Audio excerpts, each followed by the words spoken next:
How to enable mute notification on Facebook Messenger. Hi everyone, I'm here to assist you today without any delay. Let's jump right in. First, open Messenger on your device. Make sure you're logged into your account. Then click on Menu at the bottom right corner of your screen. Here, click on Settings at the top. After you click on Settings, scroll down and in Preferences, you'll find Notifications and Sound. Click on it. Then you'll find On at the top. Simply click on it to turn it off. And you'll find Mute Notifications time for 15 minutes, 1 hour, 8 hour, 24 hours. Select the one you prefer and then press on OK.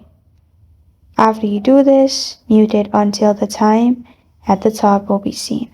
This is how to enable mute notification on Facebook Messenger. Thank you for joining me today. If this video helps you out, please leave a like and subscribe for more.